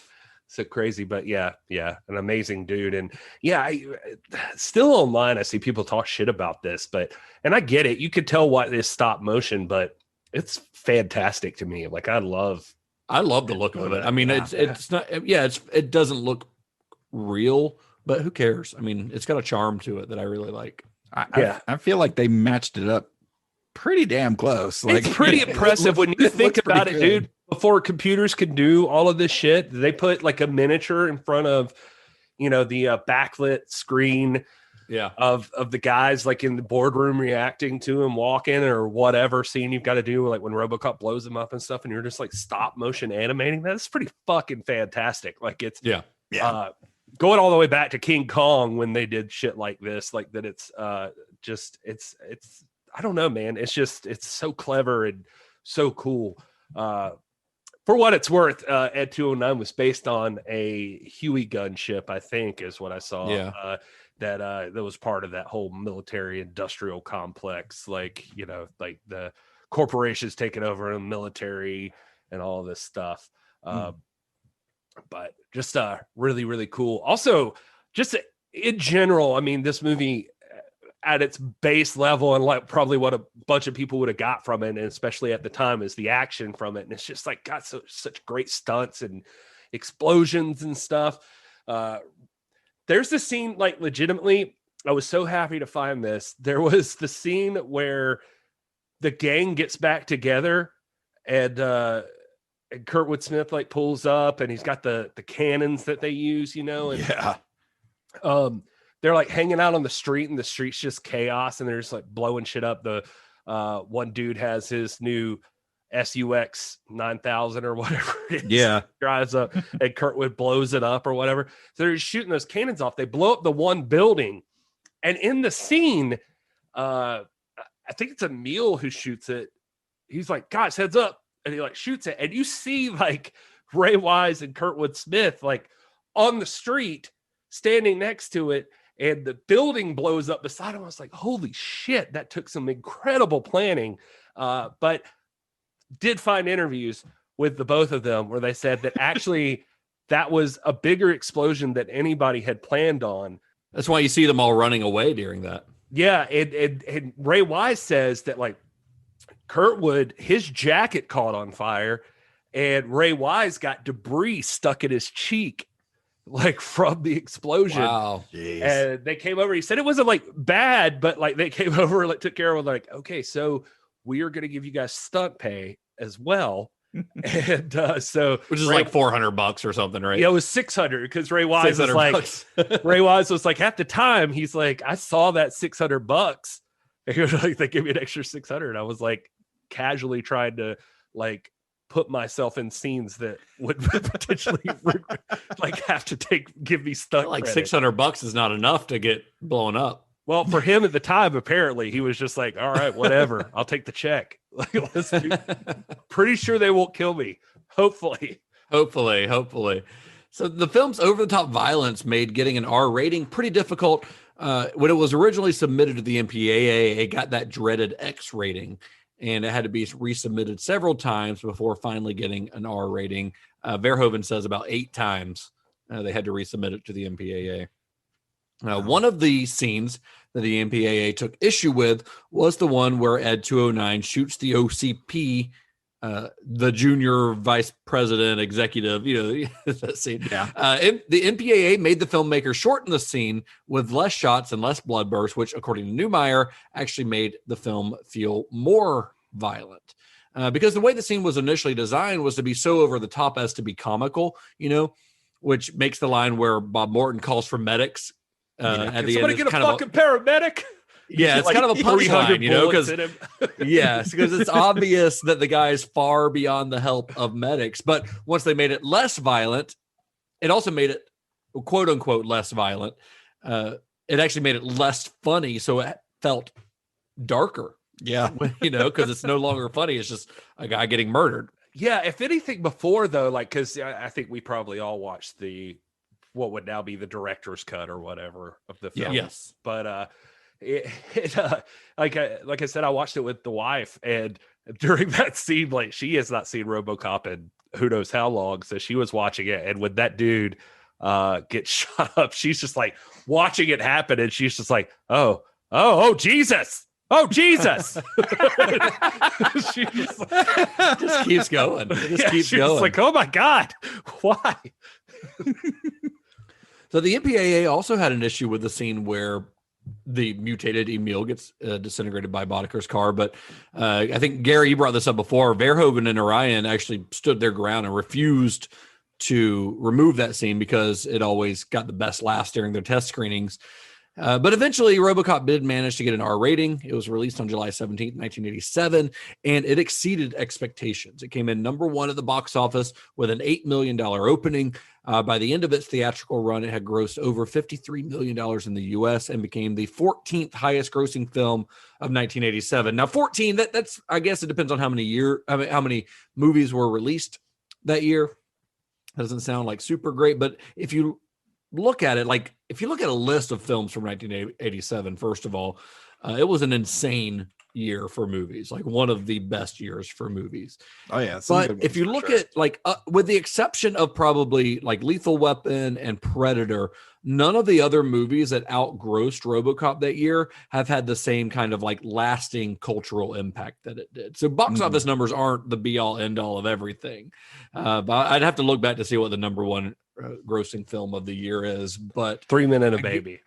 Was it 3 Men and a Baby? It's 3 Men and a Baby. So yeah. So I mean, and there's not nearly as many horrific deaths in that one.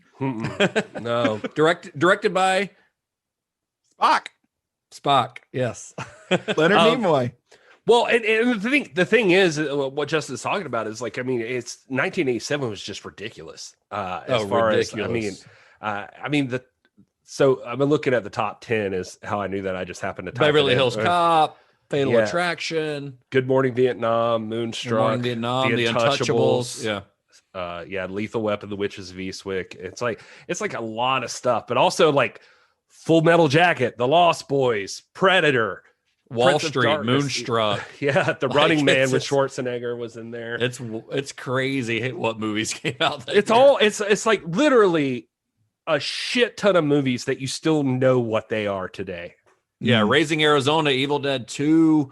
It's like 1987 was huge. So to be the 14th highest grossing in that particular year is actually pretty damn good. But like I said, most of the movies that are in the top 10, they're great movies, but we're not talking about all of them the way that we're talking about RoboCop now, Yeah. So when it was released, the film received generally positive reviews from critics, and it's hard for me to fathom, but I'm willing to bet that there are still some people on the internet complaining about RoboCop. Yeah, there definitely are people that, despite how great we think this film might be, I'm assuming we all think it's great, but as it always is on the internet, somebody needs a nap.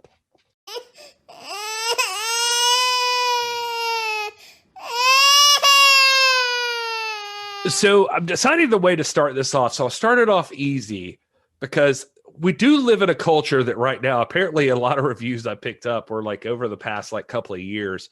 And so here's the thing. Let's get this out of the way. There are a lot of reviews. If you go on Letterboxd or somewhere and you try to like find this, it's like literally this. 0.5 star. Okay movie, well made, but it's about a cop. 0.5 star. Some really cool special and practical effects in this, but it's pro cop, so thumbs down. 1 star. I have my doubts about this robot being in law enforcement. He doesn't hassle enough minorities. 1 star. Wow. This is why it's dangerous to let straight white men make art. What? So this is where things are right now. So when you find the most recent reviews of RoboCop, that's immediately where it goes to. They're not nearly as clever or as well thought out as this one from Numlocks on Letterboxd, who says 1 star. It's robo shit.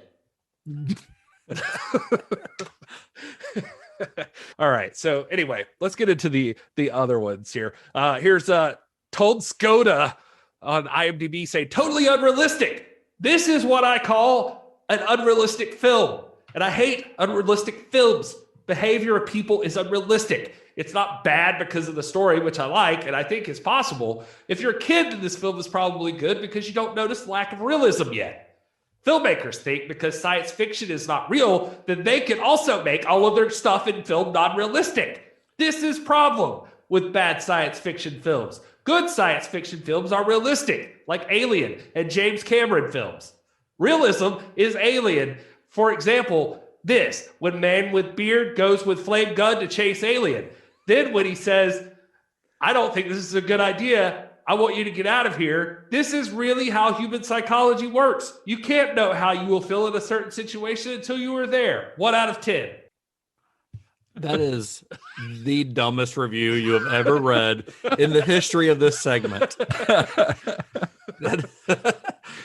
Oh, man. Wow. Take a shot every time that guy says realism. Yeah, also, who goes into a movie called fucking RoboCop expecting realism? Here's another one from IMDb from Mitchell and Ali. They give it 1 out of 5 stars. No, this is Amazon, I guess. Used to be one of my favorites. I did not recall the language being this bad. Must have watched it on Sci-Fi or some other station that cut out that bad language. I hate toilet language.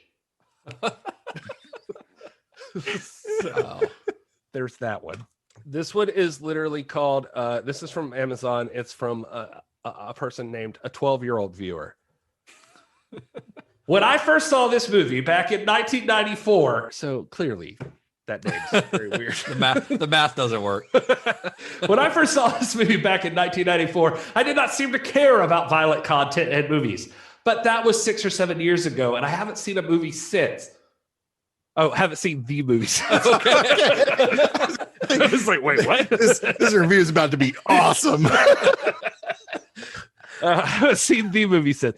I just rented the regular movie edition, R-rated, not X-rated director's cut, on DVD. And I had seen the X-rated director's cut and thought it ruined such a great movie. But when I saw the R-rated version and saw still how much graphic and gruesome violence there was in this movie, I will never look at RoboCop in the same way. I will never buy this on DVD or VHS again. If you have a weak stomach and that gets sick after watching body parts fly in the air and see a man get brutally murdered, then stay away from this gore fest, worse than the Scream trilogy.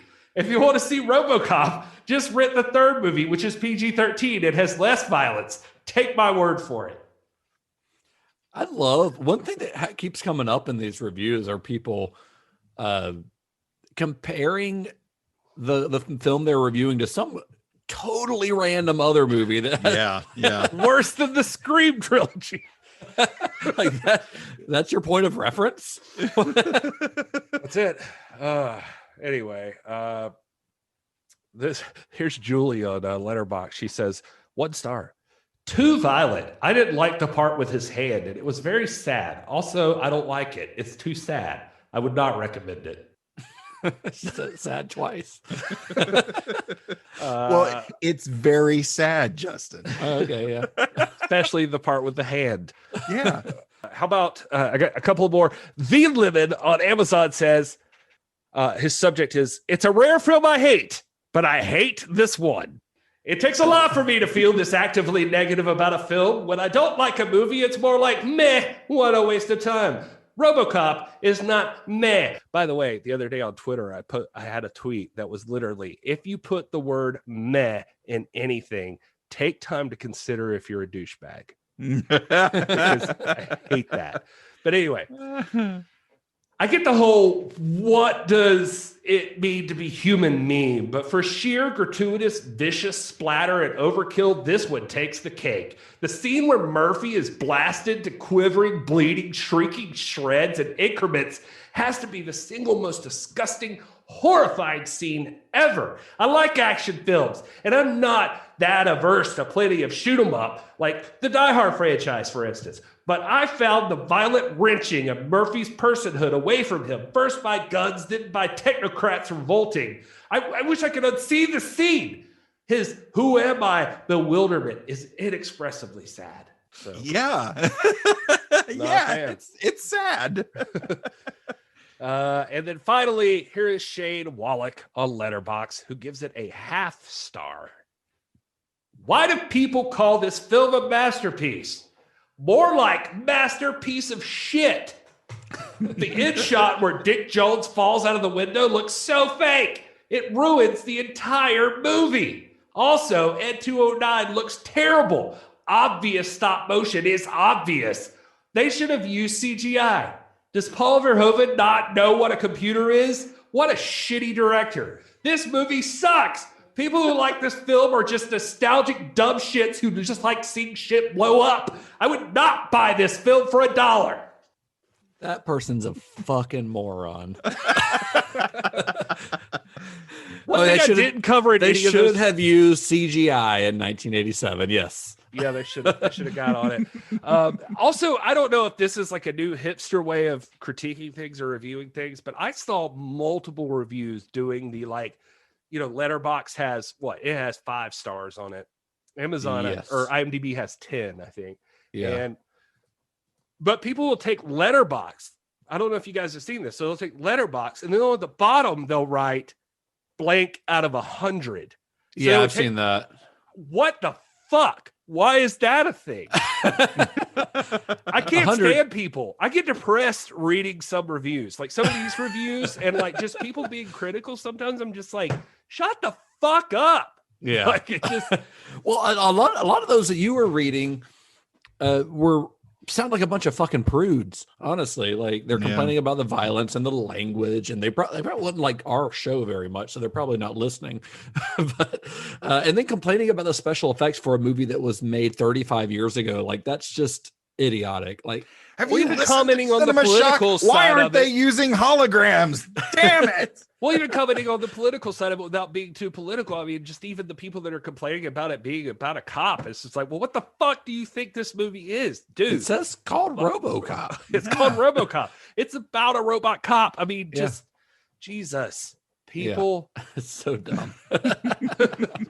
Well, despite what all these people think, I mean, obviously they're in the minority. Most people who watch this movie enjoy this movie, I would say, and it's now considered one of the best science fiction films ever made. Its impact continues to be felt, more than 3 decades later. While we're talking about it, I want to go back to the script a little bit. We talked about it at the beginning of the show because I legitimately think this is one of the all-time great like sci-fi movie scripts. One element that we always like to talk about when we talk about especially science fiction is world building. And I think RoboCop does an incredible job of world building. Like right from the beginning with the fake commercials, the media break sequences, like that gives you everything you need to know about the world that this movie exists in. And it does it in a way that's really entertaining, and by structuring the film that way, you're able to learn so much about this version of Detroit without a bunch of just like exposition. It's a really great writing. Another of my favorite sequences as far as screenwriting goes is the montage of Murphy being turned into RoboCop, because you see most of it from his POV. We see the OCP text team, they're kind of like indifference towards Murphy as a human being. We see Bob Morton has that line where he says like, lose the other arm. And that tells you, one, that he's a ruthless, executive, but it also sort of equates him with the gang members who took Murphy's other arm from him, So, I mean, not that there's any question that he's a bad guy, but it puts him on the same playing field as those guys.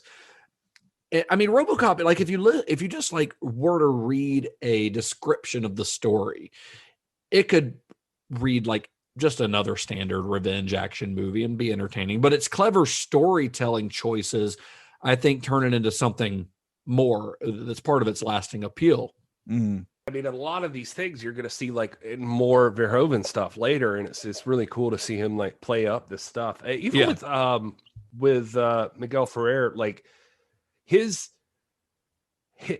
does take the arm, but there's also that weird moment where like RoboCop first gets up and like the people are cheering and they're excited about him and stuff. It's almost like he's like a proud papa, like when he's like getting up and he's like, "Oh, come on, it's okay," And it's like I don't know, it's just a weird. I don't know, like juxtaposition to like how he was in the other thing, that like he's got this like proud papa moment that like this is his creation, and like but it doesn't see it as human at all though. I wouldn't think that, but maybe Frankenstein. And we kind of alluded to it, but I don't think we've touched it too heavily. But I think the film's satire is a big part of what people talk about when they talk about RoboCop, and it's not like it's hard to decipher what the satire is. RoboCop is not a subtle film. I think it's safe to say. And this movie was released in the middle of the 1980s when action movies were. A lot of these action movies at the time were about outsider rogue cops. I mean, think of like Riggs and Lethal Weapon, which was released just a few months prior to RoboCop, and a lot of these movies had this point of view of like drugs and crime are out of control. We need this, we need a cowboy to come in. This is when Ronald Reagan, a former movie cowboy, was the president. All these movies have this kind of idea of like, hey, if the criminals don't follow the rules, and the cops don't have to either. And you've got, I mean, when I say these movies, I'm talking stuff like, like Lethal Weapon, like Cobra, like Beverly Hills Cop, all these big movies of the time. And RoboCop still kind of has that point of view. Drugs and crime are out of control in Detroit, but it uses that idea as a kind of way into a larger critique of corporate privatization, because that's what this movie is really skewering, is like corporate America. You know, they create this Ed 209, this what's supposed to be this perfect killing machine, and it doesn't fucking work. They can't even get it to walk downstairs, you know. And I mean, RoboCop, the character of RoboCop, only really exists because of boardroom infighting between Bob Morton and Dick Jones. Yeah, that's the only reason that he's even there. He exists because one executive's trying to like attempt to go up the corporate ladder. It's really great satire, I think, and a really great and the fact that it's coming from it's a satire specifically of corporate America, and it's coming from a guy who didn't really have any connection to America at all. Right. You know, which tells you just how good the script from Ed Neumeier and Mike Miner is, because like I said before, all of that stuff is already in the script, and Verhoeven's just kind of going along with their satire. So as much as people like to praise Verhoeven as being this great satirist, in the case of at least this movie, I think you got to give a lot of credit to the script. 100% a lot of credit to them. It just is that it took a good director too to recognize what his wife really to recognize. I mean, this what was I'm not saying that this is. I mean, this is incredibly well directed. I think this is a great case of a great script and a director who's perfect for the material kind of meshing. If any other director had come in, we wouldn't have this movie, or maybe another director would have tried to take some of that stuff out of the script. Oh, that would just made it Dirty Harry, but a robot. Right. And that's what they would have done. I mean, so that's the thing is like, yeah, this director got it, and it was allowed to play out. But yeah. I mean, and again, too, I'm not taking away from the script. These guys had this all in their head at the beginning. This was part of the writing process. This was exactly what they intended. They just happened upon a really good director who also got it. And yeah, I think if Paul Verhoeven had been friends with those guys when they were, you know, meeting and having those initial conversations, it would have been the Three Musketeers for this thing. Yeah. But it went the long way around. And what makes thankfully it went the long way around, and he wound up doing it. Yeah, well, what's really cool about some fun satire sometimes is that it's hard to tell that it is that the, you know, one of the things that Neumeier says is that he went to, you know, when the movie opened, he was like at first like anti like going to see the film, like he was just like worried how it was going to be perceived, or you know, nobody was really sure. And he finally, his wife convinced him to go to a screening in LA, and they went to it, and he said he stood in the back and watched it, and the scene where RoboCop says, you know, he's like, "What's your name?" and he's like, "Murphy." And he said there was this loud, like guttural for he's like all the men in the room that were just like, "Ah!" Like he said he just heard that. That's cool. And he said him and his wife looked at each other and they were like, "What is that? That's crazy. That's awesome." They're just loving the movie anyway. Like, you know, whatever reason they're loving it. And he said they drove around all night, like going to every screening they could, like standing in the back watching.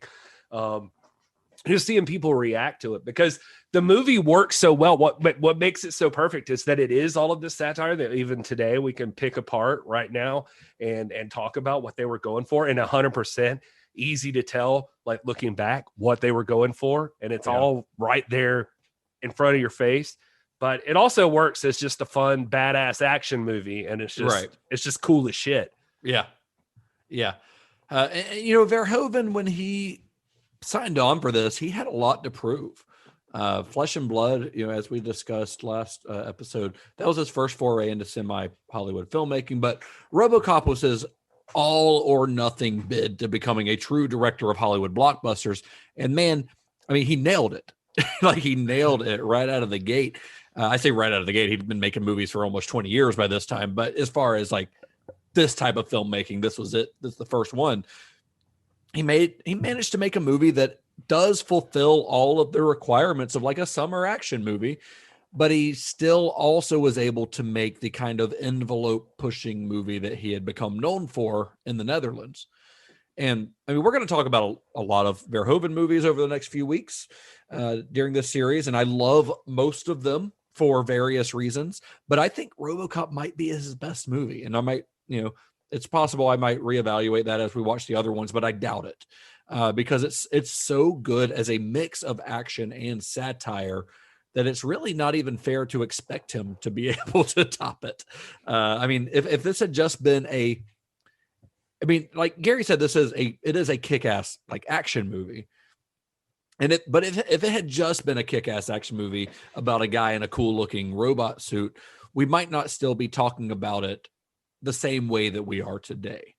It's endured as a major piece of pop culture because everything about it kind of went against the grain, from the over-the-top violence, from Verhoeven's direction, to the script and the satire and their skewering of 1980s America. Like all of that puts it in a category above just a typical like cool action movie, like many others that were released at the time. Well, because there's a thing in the 80s where like there's a lot of cool action movies, right? Like there's plenty of them, and by the way, I mean, you want to talk about Cobra or Commando or whatever. Like I love those movies, but like, those movies are great.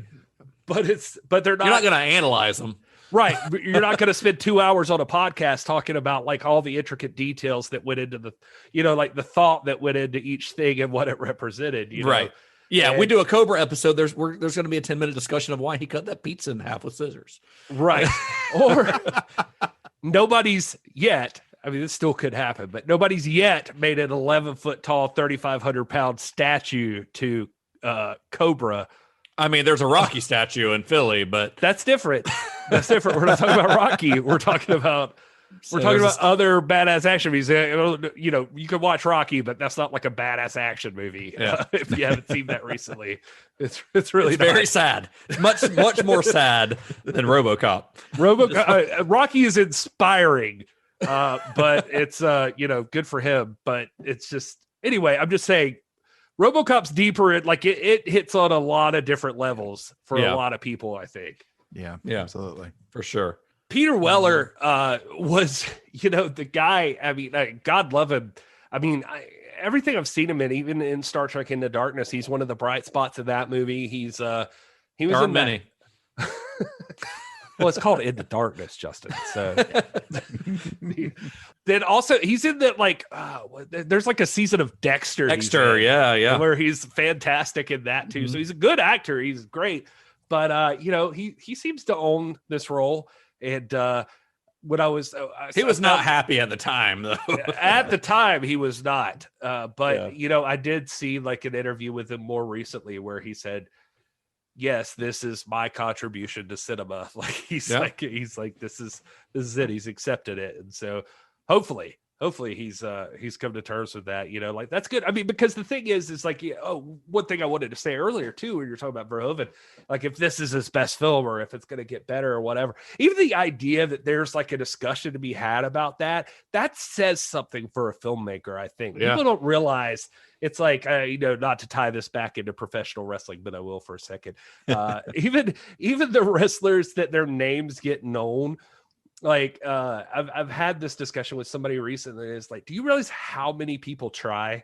Like how many people go for it? Like how many people make films? How many people wrestle in matches? I was saying this about wrestlers. I was like, if you're a wrestler whose name is a person who's known, it's the same with directors. If you're a director whose name is known, that's already something, right? You've already entered into a different like level of person, like and then if you're a director whose name is known and there's a debate on which is your greatest film, I don't care if you fell off in your last 10 years or your last 5 years or what the fuck ever. I mean, if you had a multi-movie run, fuck it. If it's not 2, let's say 3, much less 4 or 5. If you get there, like fuck everything else. You were great.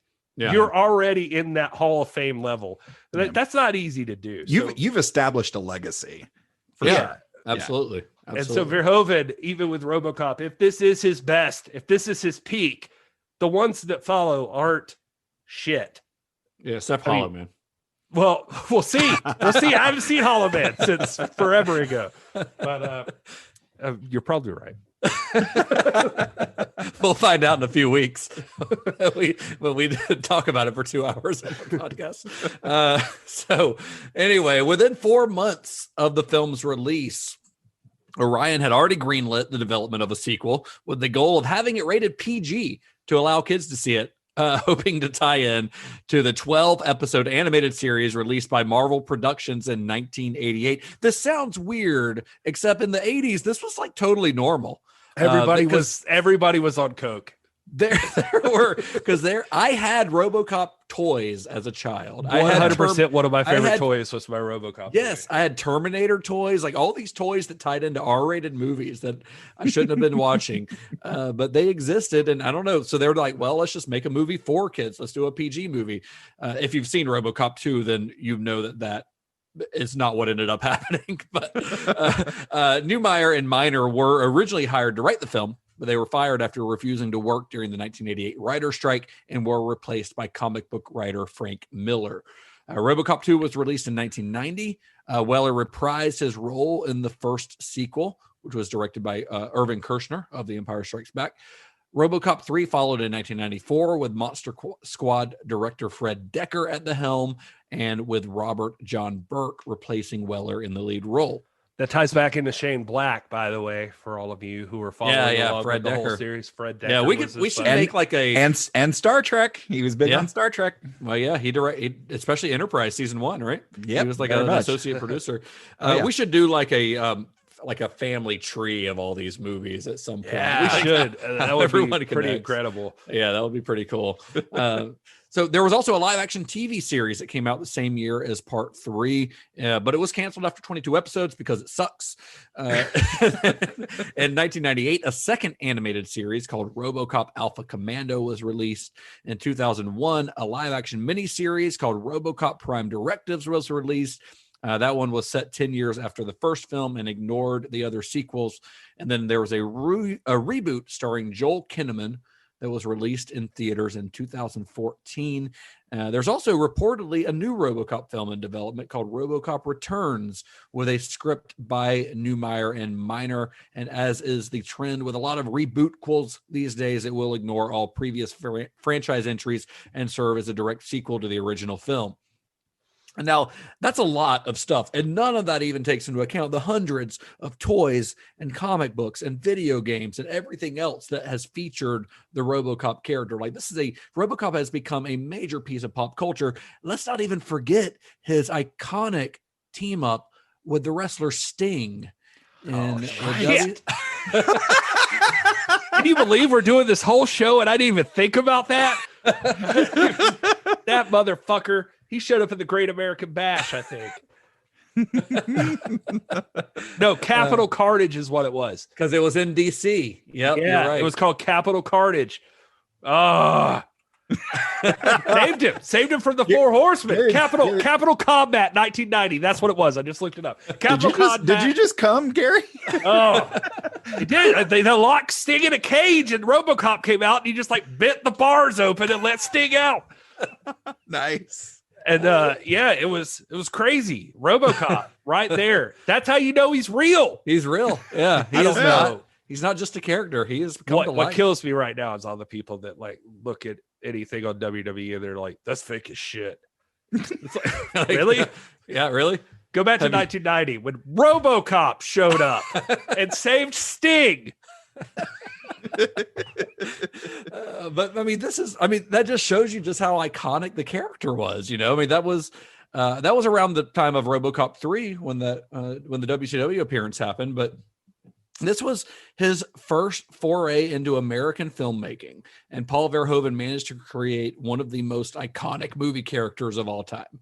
Mm-hmm. I mean, that's insane. And something that it's not going to go away. They're going to keep making RoboCop movies.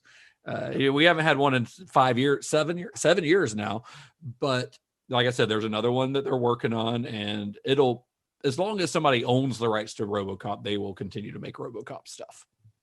So before we wrap things up here, guys, let's get into our segment, our further viewing segment. Do you guys have anything, if you were to show RoboCop as a double feature with another movie, that I will say with the caveat, it is not RoboCop 2 or the RoboCop remake, or let's just say not even another Paul Verhoeven movie in this case.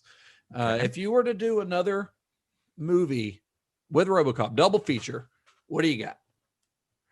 I mean, I've been thinking about this the entire episode.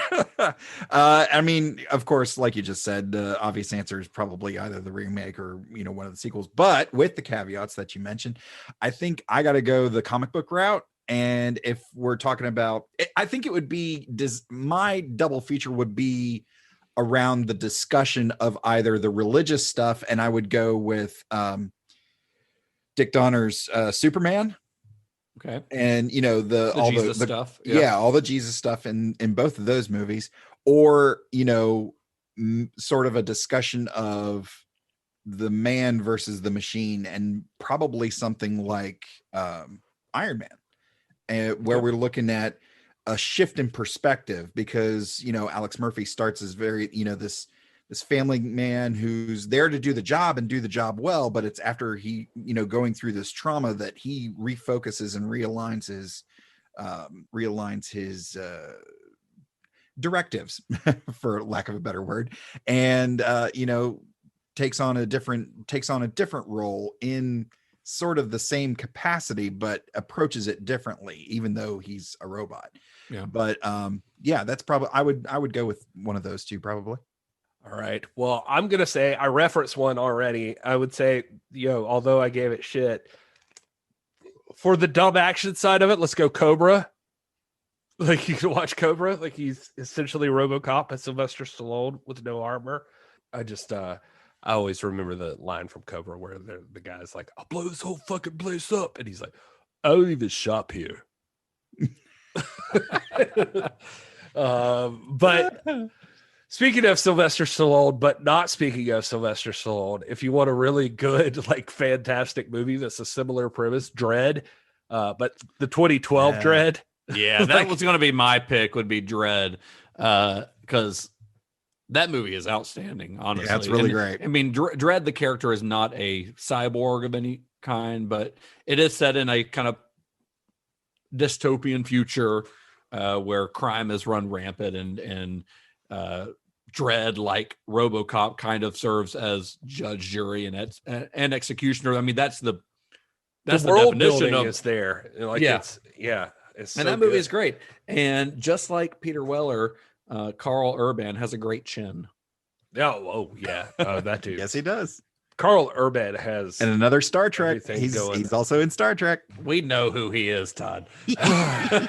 Also, let's say if we're going to really go trash, like if you want to do, like, here's this classic RoboCop, let's pair it with a classic, like, exploitation trash B movie.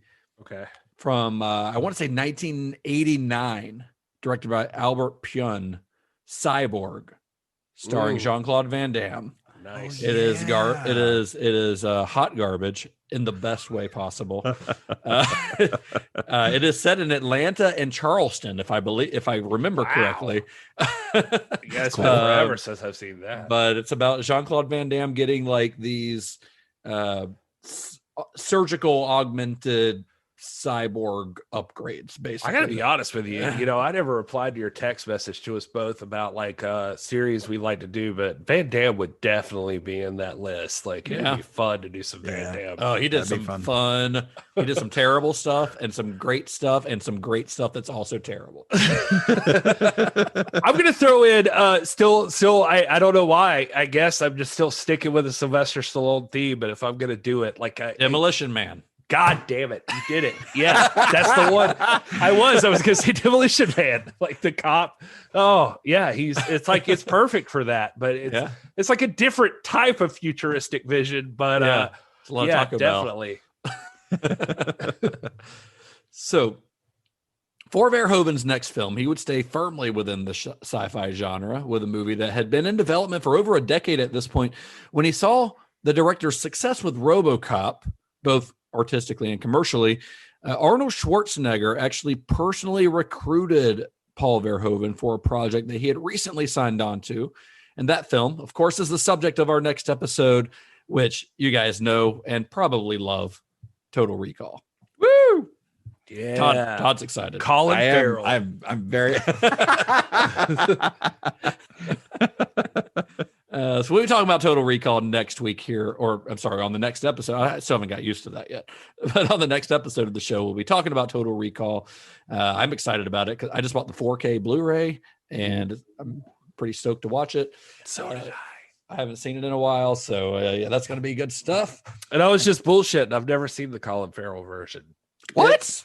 Really? I haven't. I've never seen it. Todd says that like he's shocked, as if, oh, you got to see it.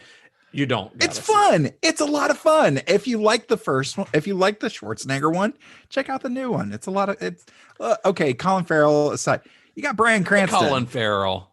I like Colin Farrell. He just doesn't have the pecs that do it for me. We might have to discuss that later on. But anyway, if you guys want to watch Total Recall, the original one from 1990, along with us, please do so. Head to cinemashock.net where you can find links to where you can watch all of these movies that we talk about. We want you guys to watch them along with us so that you're part of the discussion. Also, to be part of the discussion, follow us on social media, especially Twitter at cinema_shock, and on Instagram, also at cinema_shock, or go like us on Facebook or join our Facebook group or join our Discord. And we want you guys to be a part of this and discuss every episode alongside us. Yeah. Should we tell people that we're also releasing a bonus episode? We are releasing a bonus episode next week that'll tie into this week's episode. Yeah. And it's going to be about RoboCop 2 and RoboCop 3. Yes. If you want to round out the trilogy, we'll discuss it more on that episode, but it's not going to be like this episode where it's like, we just gonna have some fun. We just gonna talk. It's what we're calling a roundtable discussion, in which we're going to do somewhat regularly, as the opportunity comes up. Not for every episode, not for every movie that we talk about, but I think in this case, it gave me an excuse to watch 2 and 3, which I haven't seen in years. So, like, will we hit on Jaws for this series, this show? Talk about Jaws: The Revenge. Yeah, we got to go in on all the Jaws movies. No, it gives me RoboCop 2 gives me another chance to talk about Dan O'Herlihy. I used to call the old man names: Iron Butt, Boner. One time I even called him asshole. I don't know. That line stuck out to me this time, and I loved it. It's a funny line. It's a good line. Iron Butt, Boner. Iron Butt. But anyway, no, that guy from Halloween 3 and Last Starfighter, he is on point in RoboCop 2. Yeah, playing what? Yourselves! Oh my God, favorite playing line. what appears to be a completely different character. I love it. All right, so stay tuned for that one too. But yeah. You're fired. But then we'll be back in 2 weeks with our Total Recall episode. So, you guys want to tell our listeners where they can find you on the internet? Yeah, I'm at Mr. Todd A. Davis on all the socials. And if you like Star Trek and hearing me talk about it, no matter what we're talking about, I'll talk about Star Trek. Feel free to find my podcast, the Computer Resume podcast, where we're covering the entire Star Trek franchise in chronological order for fans new and old. And you can find that on all the socials at Computer Resume.